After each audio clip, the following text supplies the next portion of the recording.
નારાયણં નમસ્કૃત્ય નરમ ચૈવ નરોત્તમં દેવીમ સરસ્વતીમ વ્યાસમ તતો જય મુદિરય. ભગવાન નર નારાયણ મુનિવર વેદ વ્યાસ માતા સરસ્વતીને નમસ્કાર કરી આપણી આજની ચર્ચામાં શ્રીમદ ભાગવત 5મો સ્કંધ રહુગણ રાજા અને જળભરતજીનો એમાં સંવાદ છે કે જેને ભવાટવીનું વર્ણન કહેવામાં આવે.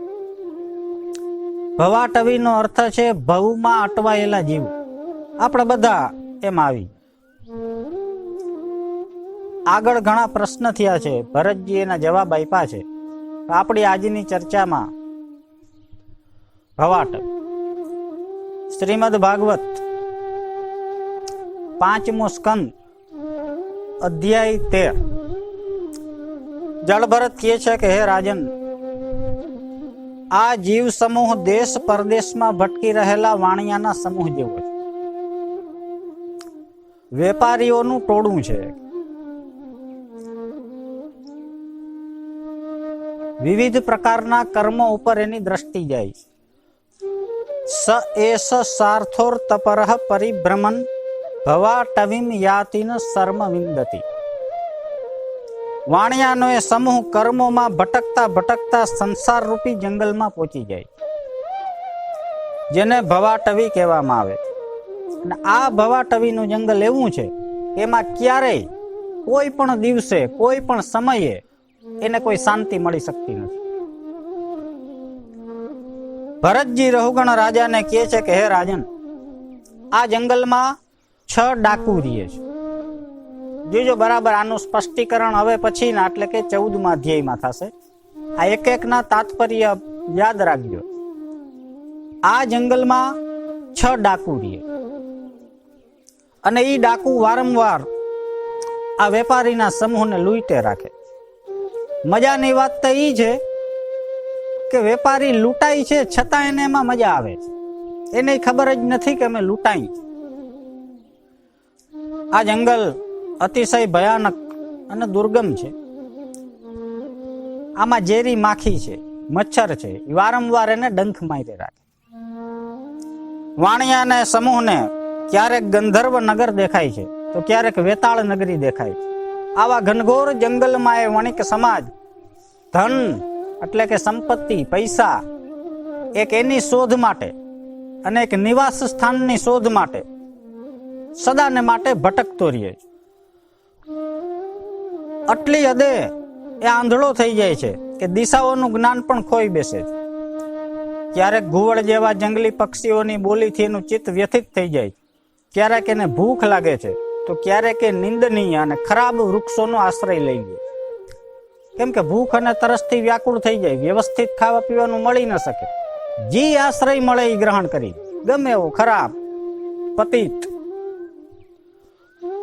ક્યારેક પાણી વિનાની નદીઓમાં વયો જાય કે જ્યાં પાણી જ નથી. તો ક્યારેક પોતાના સ્વાર્થ સિદ્ધ ન થવાથી, મહેનત કરવા છતાં પણ ન મળવાથી પોતાના જ લોકો ઉપર ક્રોધ કરે, ઝઘડા અંદરો અંદર કરે. ક્યારેક દાવાનળ અગ્નિની જ્વાળાઓમાં ફસાઈ જાય છે. ક્યારેક યક્ષોના ત્રાસથી ખિન્ન થઈ જાય છે. કોઈ વખતે એનાથી બળવાન લોકો એનું ધન છીનવી લે ત્યારે વાણિયાનો સમૂહ અપાર દુઃખના કારણે બેભાન બની જાય. ક્યારેક એ ગંધર્વ નગરમાં પહોંચી જાય. ત્યાં શું કરે છે? ક્વચિચ્ચ ગંધર્વપુરમ પ્રવિષ્ટ પ્રમોદતે નિર્વૃતવન મુહૂર્ત. મુહૂર્ત એટલે પોણી કલાક, 3 કલાકનો ચોથો ભાગ. પોણો ને પોણો દોઢ, દોઢ ને દોઢ 3. પોણી કલાકને એક મુહૂર્ત કહેવાય. એક મુહૂર્ત માટે એટલો આનંદિત થઈ જાય છે કે બધું ભૂલી જાય. એને ગંધર્વ નગર કહેવામાં આવે. ક્યારેક એને ઊંચા પર્વતો ઉપર ચડવાનું મન થાય છે, પણ કાંટા અને કાંકરા લાગવાથી એ ચડી નથી શકતો. ચડવા જાય છે પણ પડી જાય છે. જાવું છે પર્વતની ટોચ ઉપર, પડે છે ખીણના ખાડામાં, પાછો ખીણ અને ઉદાસ થઈ જાય છે. જ્યારે કુટુંબ ખૂબ વધી જાય છે અને આજીવિકાનું કોઈ સાધન નથી મળતું, ત્યારે વણજારાનો સમૂહ ભૂખની જ્વાળાથી પોતાના જ માતા પિતા, સંતાનો અને બંધુ બાંધવો ઉપર ક્રોધ ઉતારે. જંગલના ભયંકર અજગરો અને સર્પો એને ઉગાડી જાય છે ત્યારે મળદાની જેમ એમનેમ પડ્યો છે. આવી મૂર્છિત અવસ્થામાં ઝેરી જંતુઓ એને ડંખ મારે છે ત્યારે ઝેરના પ્રભાવથી આંધળો થઈને અંધારિયા કૂવામાં પડી જાય. ક્યારેક એને મધ મેળવવાની લાલચ જાગે છે, પણ મધમાખીના ડંખથી મધ મેળવવા જાય છે ત્યારે મધમાખી એને ડંખ મારે છે, એટલે એના કષ્ટથી એ બેભાન થઈ જાય. અને કદાચ કોઈ પણ પ્રકારે એ મધ મેળવી લે તો બીજા બળવાન લોકો એને લૂંટી લે, પોતે એ ખાઈ નથી શકતા. ક્યારેક પરસ્પર થોડો ઘણો વ્યાપાર કરે છે, પણ ધનના લોભથી એકબીજાને છેતરીને અંદરો અંદર વેરી બની જાય. આજે આપણે જેને ચૈત્રો કોક દીક તેને ખબર પડવાની જ છે. જ્યારે ખબર પડશે ત્યારે જ આપણો દુશ્મન બનશે. ક્યારેક ક્યારેક એની પાસે નથી તો રહેવા માટે ઘર રહેતું, નથી બેસવા માટે આસન રહેતું, નથી સવારી માટે વાહન રહેતું, કાંઈ એનું બધું નષ્ટ થઈ જાય છે ત્યારે અપાર દુઃખથી એક વિક્ષિપ્ત અને પાગલની જેમ ફૈરે રાખે. પછી બીજાની વસ્તુ મેળવવાની એને લાલસા જાગે. બીજાનું ઘર, બીજાની સંપત્તિ, બીજાની સ્ત્રી, એના ઉપર એની દ્રષ્ટિ જાય છે. આ પ્રમાણે વાણિયાનો એ સમૂહ એકબીજા ઉપર ખૂબ જ દ્વેષ ભાવ રાખીને પરસ્પર લગ્ન સંબંધો સ્થાપિત કરે. આ વાત પોઈન્ટ વાળી. અપાર દુઃખમાં તો હોય છે, એને એમ થાય કે લગ્ન કરું તો કાંઈક સુખી થઈ જાય, પણ થઈ જાય છે ઊંધું. હોય એના કરતા વધારે દુઃખના ખાડામાં પડે. આવા મિથ્યા સંબંધોની પાછળ અનેક પ્રકારના કષ્ટો અને ધનનો વ્યય કરીને અનેક પ્રકારના સંકટોને ભોગવે છે. અને મૃત્યુ તો જેદી આવવાનું હોય તેદી આવે, પણ એ પહેલા એ કેટલી વાર એ મૃત્યુ પામી જાય છે. એટલે કે મળદાની જેમ જીવન વ્યતીત કરી રાખે. ભરતજી રહુગણ રાજાને કહે છે કે હે રાજન, દુઃખની વાત તો એ છે કે એમાંથી કોઈ પણ જીવ, કોઈ પણ પ્રાણી ન તો આજ દી સુધી પાછો આવ્યો છે કે ન તો ભગવાનના શરણે ગયો. સામાન્ય માણસ તો ઠીક, પણ જેણે દિક્પાલોને જીતી લીધા છે એવા મહાપુરુષો, વીર પુરુષો પણ આ પૃથ્વી મારી છે એવું માનીને પૃથ્વી માટે થઈને અંદરો અંદર લડીને વીર ગતિને પ્રાપ્ત થઈ જાય છે, પણ અસલ વસ્તુને એટલે કે પરમાત્માના દ્વારને ચૂકી જાય. આ ભવાટવીમાં ભટકવા વાળો વેપારીનો એ સમૂહ ક્યારેક વૃક્ષની ડાળીઓનો આશ્રય લે અને એ ડાળી પર રહેવા વાળા મધુરભાષી પક્ષીઓના મોહમાં ફસાઈ જાય. ક્યારેક સિંહોથી ભયભીત થઈને બગલા, કાગડા અને ગીધડા સાથે મિત્રતા બાંધે. સિંહથી બી જાય એટલે બગલાના શરણે જાય. કાગડા કે મારી પાસે આવતા રહ્યો, હું બચાવી લઉં. ગીધ કે મારી પાસે આવતા રહ્યો, હું બચાવી લઉં. પણ એને બચાવી શકતા નથી, એનાથી છેતરાય એટલે પાછો હતો અહીંયા જવા જાય છે. પણ ત્યાં એને મૃત્યુનો ભય છે સિંહનો, એટલે એમાં એને વચમાં હંસ દેખાય. બધી રીતે યોગ્ય છે. હંસ પાસે રહેવામાં બધી રીતે એનું કલ્યાણ છે, કોઈ એને ભય નથી. પણ વળી પાછી એક દુઃખની વાત આવી, હંસની આરે એને ફાવતું નથી. હંસ આરે એ રહી શકતો નથી, કંટાળી જાય. રીએ તો કલ્યાણ થઈ જાય, પણ હંસ આરે એને ફાવતું નથી. પછી શું કરે છે, એ વાંદરા ભેગો ભરી જાય. કાગડા, ગીધડા ને બગલાથી છેતરાણો. સિંહ પાસે જાય તો મૃત્યુનો ભય. હંસ સારે એને ફાયું નહીં તો કરવું વાંદરો રહ્યો વાહે છેલ્લે, એટલે એ વાંદરા ભેગો ભરી જાય છે. એ એને ફાયું કે આ બરાબર. વાંદરા શું કરે છે, એક પછી એક વૃક્ષ ઉપર આશ્રય મેળવે છે, ઠેકડાઓ મારે છે, એક પછી એક ડાળીઓ પકડે છે ને છોડી દે છે. જે નું અવસાન થઈ જાય એને ભૂલી જાય છે, નવા જન્મેલા સાથે આનંદ મનાવે. એની ભેગું એને ફાયું. ક્યારેક આ વાણિયાનો સમૂહ પર્વતની ગુફામાં પડી જાય, અને એ પર્વતની ગુફા એવી હોય છે કે એમાં પ્રવેશવાનું દ્વાર એક જ હોય. એમાં અંદર ગયા પછી બીજા કોઈ દ્વારે તમે બહાર ન નીકળી શકો. અને આટલી અંધારી ને ઊંડી ગુફા છે કે એકબીજાનું દ્રશ્ય પણ એમાં દેખાય નહીં. આવી ગુફામાં જ્યારે એ પ્રવેશે છે ત્યારે એની પાછળ જ એક હાથી પ્રવેશી જાય, અને હાથી બરાબર દ્વાર પાસે ઉભો રહેલા. હાથી અહીંયા સુધી બહાર નીકળાય, અને એ હાથી એને મોતના ડરથી ડરાવી રાખે. ન તો એ બહાર નીકળી શકે છે કે ન તો એ હાથીને પાછો ધકેલી શકે. ભરતજી કહે છે કે હે રહુગણ, કદાચ કોઈ પ્રકારે એને એમાંથી છુટકારો મળી જાય તો એ ફરી પાછો પોતાના વર્તુળમાં એટલે કે ઓલા વાંદરા ભેગો રહેવા માંડે.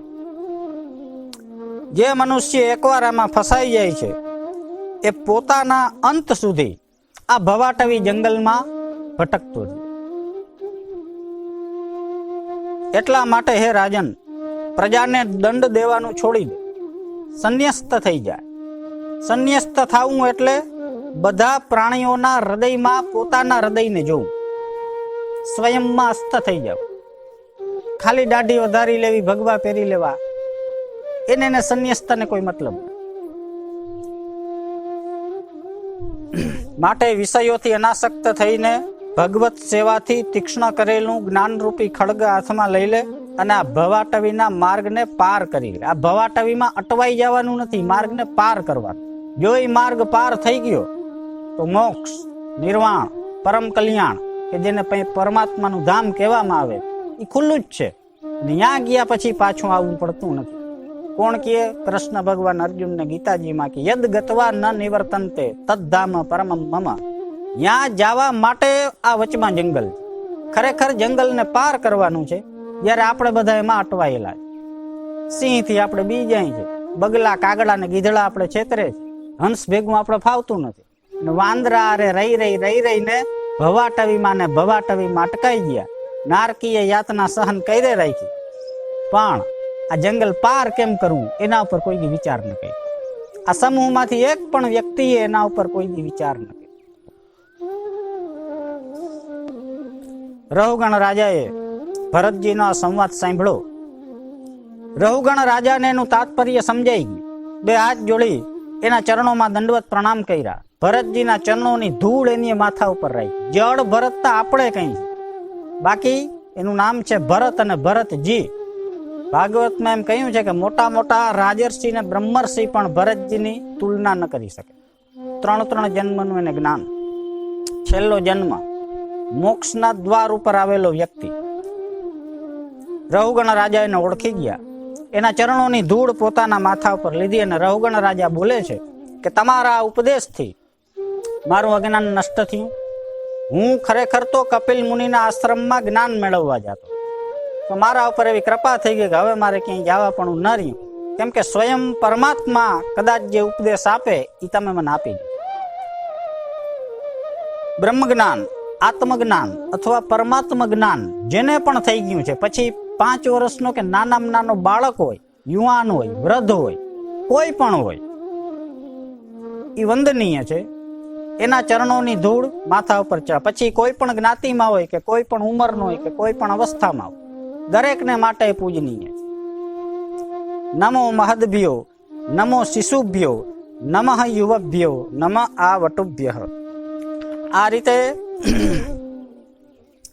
ભવાટવીના પરોક્ષ વર્ણન દ્વારા ભરતજીએ રહુગણ રાજાને આત્મ તત્વનો ઉપદેશ આપ્યો કે જે દરેક જીવને માટે આ સંસાર સાગર તરવામાં કામ આવે, કલ્યાણકા. આના શબ્દોને જો કોઈ વ્યવસ્થિત સમજી લે તો એ આ સંસાર સાગરને તરી શકે.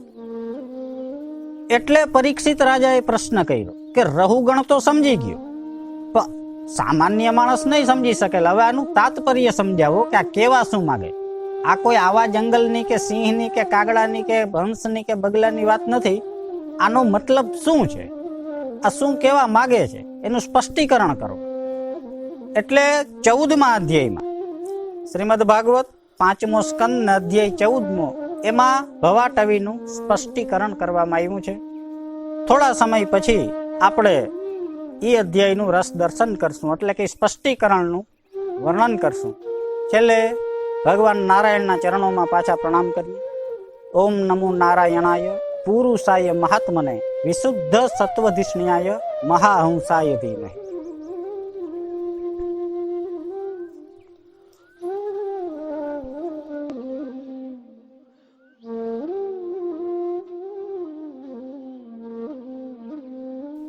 ઓમ નમો ભગવતે વાસુદેવાય.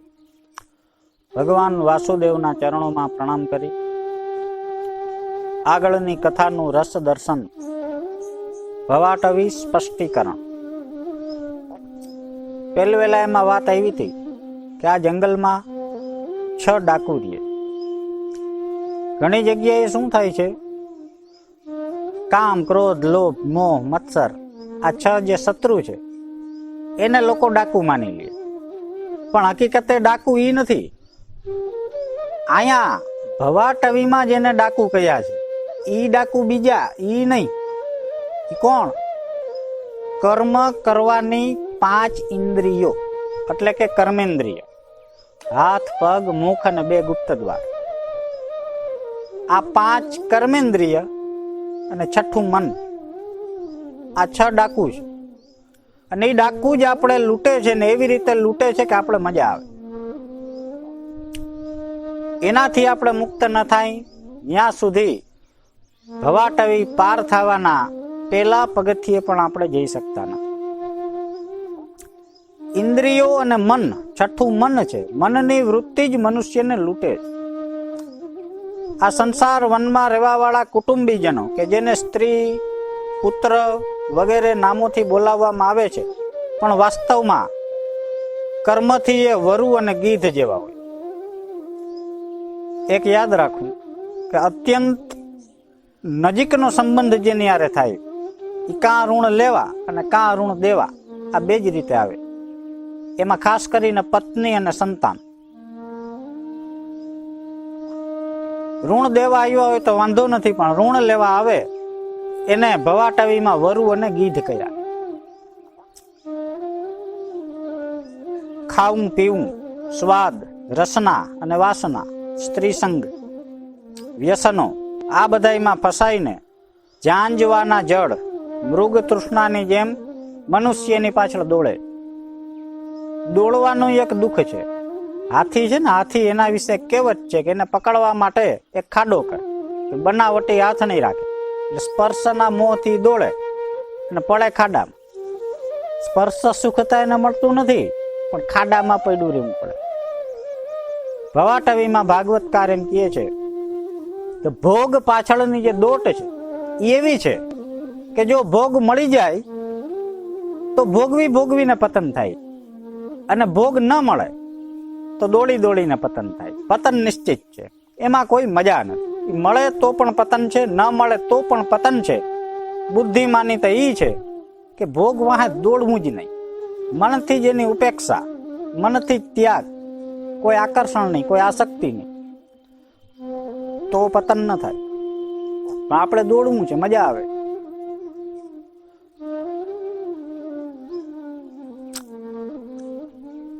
હકીકત તો એ છે 3 ગુણ છે, સત્વ, રજ અને તમ. એમાં રજોગુણની ધૂળ જ્યારે આંખ ઉપર આવી જાય છે ત્યારે વ્યક્તિ ભોગની પાછળ આંધળો બની જાય. પૂર્વ પુણ્ય, આગલા જન્મોના પુણ્ય થી ભોગ પ્રાપ્ત થાય, અને એ જ્યારે ક્ષીણ થઈ જાય છે ત્યારે ભોગ નષ્ટ થઈ જાય. એટલે પુરુષો, વ્યક્તિઓ એકબીજાને દોષિત માને. ઘરના એકબીજા સામે વળકા નાખતા હોય, એકબીજાને દોષ દેતા હોય. ઓલો કે તું નિષ્ફળ છો, તો ઓલો કે તું નિષ્ફળ. એકબીજાને સહાય કરવાને બદલે એકબીજા ઉપર દોષારોપણ કરે. ક્યારેક તો મનુષ્યનું ઘર જ દાવાનળ જેવું થઈ જાય. એમાં આવ્યું હતું કે દાવાનળમાં ફસાઈ જાય છે. દાવાનળ એટલે કોઈ જંગલમાં આગ લાગે ને ફસાઈ જવું એમ વાત નથી, પણ પોતાના ઘરમાં પગ મૂકતાની સાથે જ અગ્નિ જ્વાળા, અગ્નિમાં બળતો હોય એવી એને વેદના થાય. આવી ઘરની સ્થિતિ થઈ જાય તે સમજી લેવું પુણ્ય નષ્ટ થઈ ગયું. આજે ઘણા ઘરોની સ્થિતિ આવી છે. એમ થાય ઘર મૂકીને ન તો ભાગી શકે છે કે ન તો ઘરમાં રહી શકે. એક સાહિત્યકારે વિચાર કરજો કેટલી હદે એની કક્ષા હશે. અમુક ઉદ્ગાર વ્યક્ત કર્યા, ખાલી એના ઉદ્ગાર ઉપર વિચાર કરજો. એની સ્થિતિ કેવી હશે? શું ઉદ્ગાર વ્યક્ત કર્યા કે ન તો હું આગળ વધી શકું એમ છું, કે ન તો હું પાછળ હટી શકું એમ. ન તો હું આગળ વધી શકું એમ છું, ન તો હું પાછળ હટી શકું એમ, ન તો હું આજુબાજુમાં ક્યાંય ખસી શકું એમ, ન તો હું મારા ઘરમાં રહી શકું એમ છું, કે ન તો હું જંગલમાં રહી શકું, ન તો હું ઉપર ચડી શકું એમ છું, કે ન તો હું નીચે ઉતરી શકું એમ. માત્ર અસહ્ય સ્થિતિને સહન કર્યા સિવાય હું કાંઈ કરી શકું એમ. ન તો હું જીવી શકું એમ છું, ન તો હું મરી શકું એમ. તો તું કરી શું શક?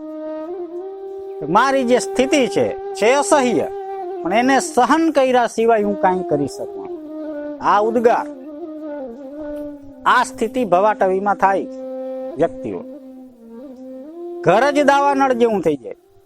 પોતાના પ્રિય વિષયો તો મળતા નથી, ગમતું નથી કરવું પડે છે, ગમે એ મળતું નથી.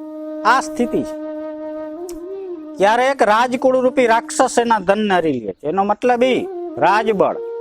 જો વધારે આવક થવા માંડે તો ઇન્કમ ટેક્સ નો ભય, સરકારનો ભય, કાયદા કાનૂનનો ભય.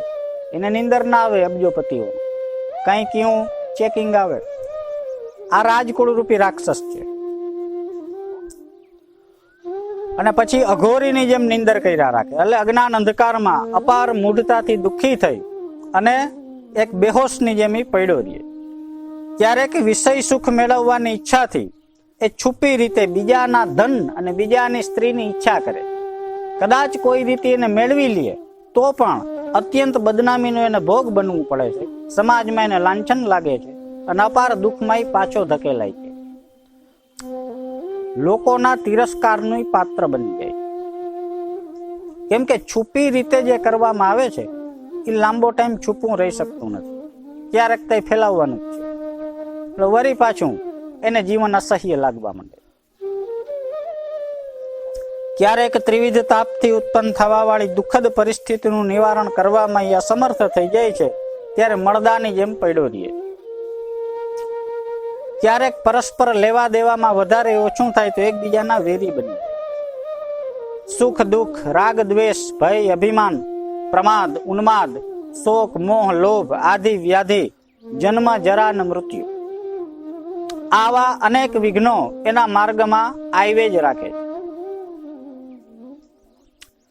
પોતાની પત્ની, પોતાના સંતાનો ક્યારેક ક્યારેક એની મીઠી વાતોમાં ચિતવન પૂરવી દે અને અંધકારમય નરકમાં પણ આનંદ મનાવવા લાગે.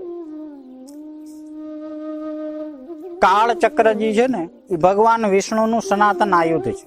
કાળ ચક્ર, અને ખૂબ ઝડપથી બદલાઈ જાય. થોડાક ગહનમાં વિચારો તો આજે આપણી જે ઉંમર છે એનાથી 5 વર્ષ પાછળ વયા છે. આમાંથી કોઈ 15 વર્ષના હોય, કોઈ 10, 20, 25, 50, 60, 65, 70 જે વર્ષના જે હોય એ એક અનુભવ કરો. 5 વર્ષ પાછા વયા જાઓ.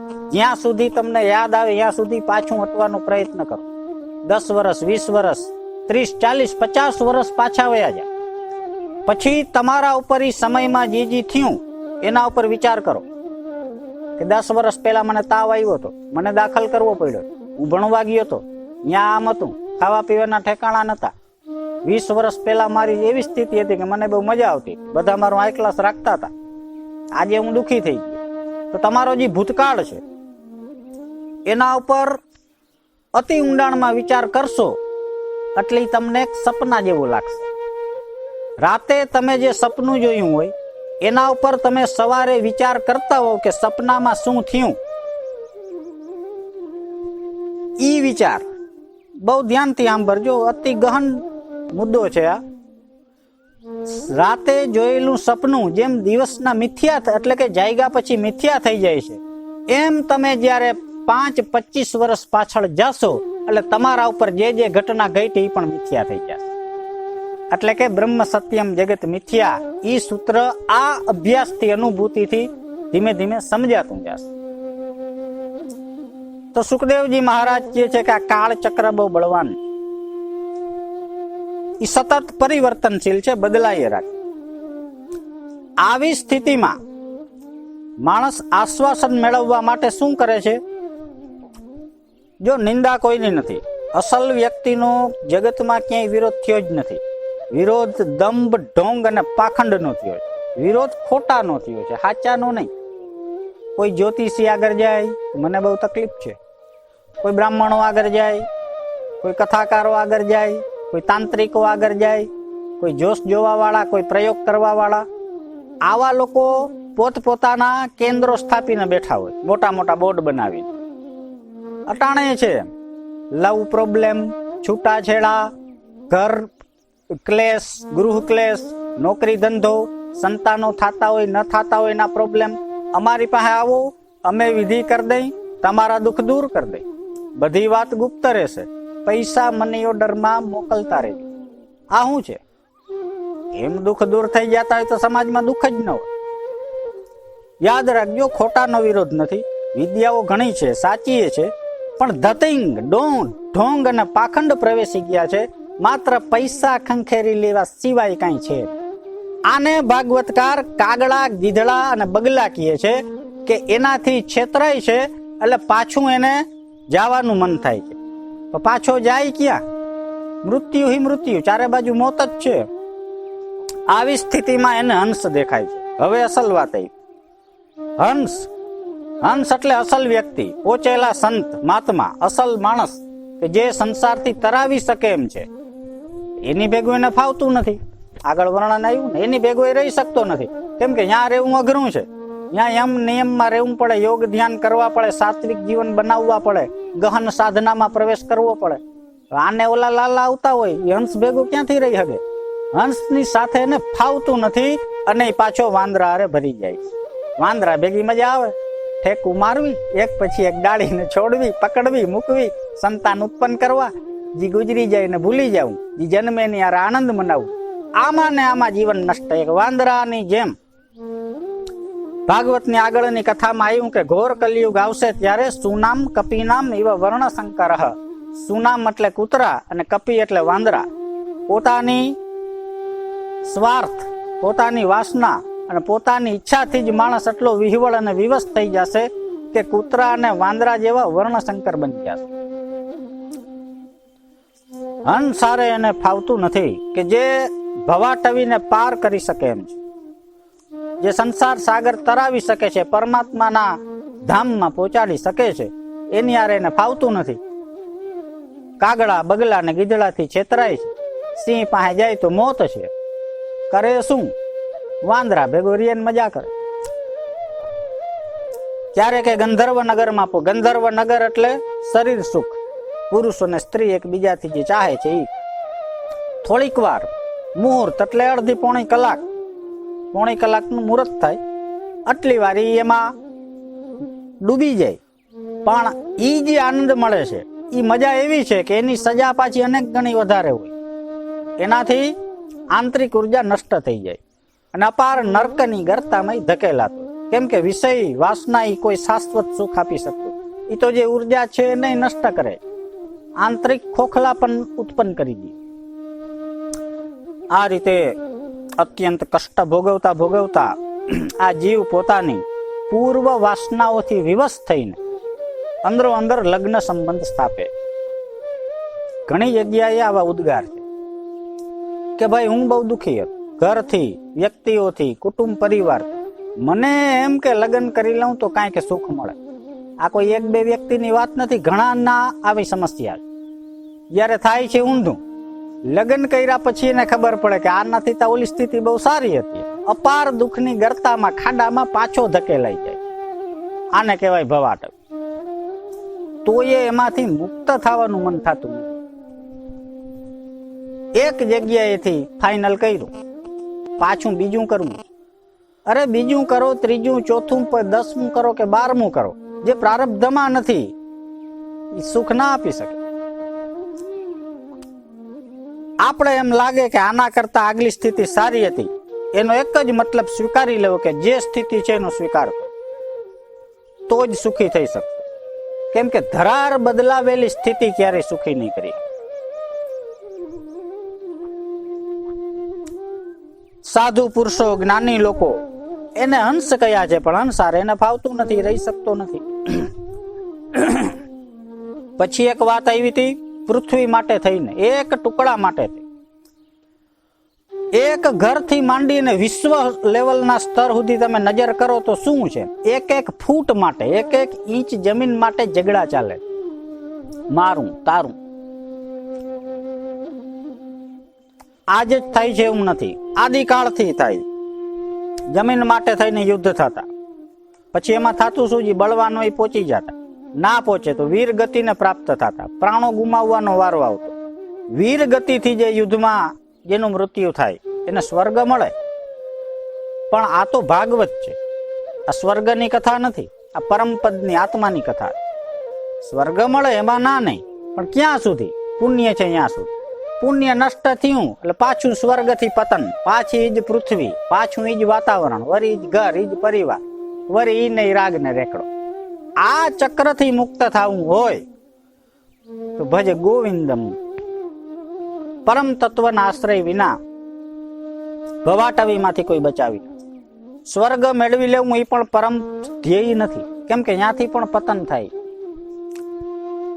સુખદેવજી કહે છે કે આ રીતે પરીક્ષિત રાજા પાસે સુખદેવજી મહારાજે ભવાટવીનું સ્પષ્ટીકરણ કર્યું. એટલે કે આનો એક જ સાર છે કે મનુષ્યમાં જન્મ થાવો એટલે મોક્ષના દ્વાર સુધી આવી જાવ. હકીકત તો એ છે કે દ્વાર બંધ પણ નથી કે જેને ખોલવું પડે. સાકર મારી હોય, તાળું માર્યું હોય, ધક્કો દેવો, ખોલવું, ઓળકાવેલું, એવું એ નથી. બાયણા છે પણ ખુલ્લા છે, તમે એના ઉમરા આગળ છો. હવે એક જ જોવાનું છે કે આગળ જવું છે કે ત્યાંથી પાછું પતનના ભવાટવીના ખાડામાં પડવું છે. મનુષ્યમાં જન્મ થાવો એટલે તમે દ્વાર સુધી આવી ગયા. દ્વારે પાછા ખુલેલા છે, પણ અફસોસની દુઃખની વાત એ છે કે ત્યાં સુધી પહોંચ્યા પછી પણ લોકો ભવાટવી માટવાઈ જાય છે ને ઓલું પદ દૂર રહી જાય. ત્યાં સુધી પહોંચવા માટે માત્ર ગોવિંદનું સ્મરણ, પરમાત્માનું ચિંતન, નારાયણ, વાસુદેવ, બ્રહ્મા, વિષ્ણુ, મહેશ, જેને જેમાં શ્રદ્ધા હોય એની ઉપાસના, અસલ સાચા વ્યક્તિના વચનોમાં શ્રદ્ધા, શાસ્ત્રોનું સેવન અને બને એટલું નિષ્કામ ભાવથી કરેલું ભગવાનનું પૂજન અર્ચન કે જે કાંઈ ઈ જેમાં કામ આવશે. બાકી જગતની કોઈ વસ્તુ આ સંસારને તરવામાં કામ નહીં આવે. તો આ ભવાટવીનું સ્પષ્ટીકરણ સુખદેવજી મહારાજે આ રીતે કર્યું. આજની ચર્ચાને આપણે વિરામ આપીએ. આના પછી પાછી આગળની કથાઓનું રસ દર્શન આપણે કરશું. બોલીએ પરમહંસ શ્રી સુખદેવજી મહારાજ કી જય. ભગવાન વાસુદેવ કી જય. શ્રીમદ ભાગવત મહાપુરાણ કી જય.